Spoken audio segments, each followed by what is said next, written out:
अस्सलाम वालेकुम। जो फीमेल हैं 18 साल से 30 साल की जो फीमेल हैं उनको माइग्रेन का बहुत ज़्यादा इशू फेस करना पड़ रहा है।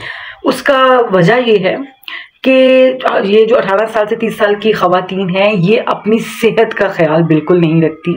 मेरे एक्सपीरियंस के मुताबिक कि जो उन बच्चियों को माइग्रेन जो है वो बहुत ज़्यादा हुआ, जिनमें दो चीज़ों के इश्यूज थे। एक स्टमक इशू बहुत ज़्यादा था और एक स्लीप इशू। जब बच्चियाँ अपनी बॉडी की ज़रूरत से ज़्यादा जंक फूड यूज़ करती हैं, जैसे बहुत ज़्यादा सॉफ्ट ड्रिंक्स यूज़ करती हैं और यहाँ स्टडी में लग गए और कई कई घंटे स्टमक को खाली रखा, दो इशू है। या तो स्टमक को ओवरलोड कर दिया, बहुत ही भर दिया, या उसको खाली रखा है। जब स्टमक के अंदर प्रॉब्लम होती है, डाइजेशन प्रॉब्लम होती है, तो आपको माइग्रेन का सामना करना पड़ता है।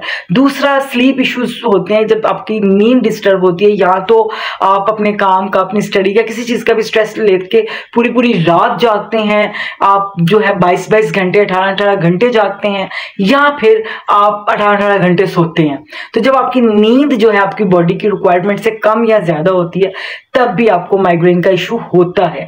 माइग्रेन के इशू को आप पेन किलर्स लेके रिजॉल्व कर लेते हो। होम्योपैथिक में बहुत सी मेडिसिन हैं, जैसे मैंने आपको पहले ही बताया। अगर लेफ्ट साइड पे जाओगे तो स्पाइजी लिया है, राइट साइड पे जाओगे तो सेंगुनेरिया है, उसके बाद ओस्मिया बारबेटा है, उसके अलावा भी बहुत सी मेडिसिन हैं। लेकिन ये तब तक आपको अफेक्ट करती रहेंगी जब आपने खा लिया, आप ठीक, फिर थोड़े दिनों के बाद रिपीट होगा। अगर आप चाहते हैं विदाउट मेडिसिन आप ठीक हो, तो अपनी फिजिकल एक्टिविटी को थोड़ा ज्यादा करें, वॉक करें, एक्सरसाइज करें, और अपना स्लीप एंड ईटिंग पैटर्न को सिलेक्ट कर लें।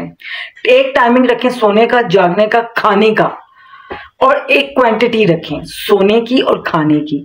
जितने आवर्स आपने सोना है उतने आवर्स ही सोना है, जितना खाना है आपने उतना ही खाना है, तो माइग्रेन कभी नहीं होगी आपको।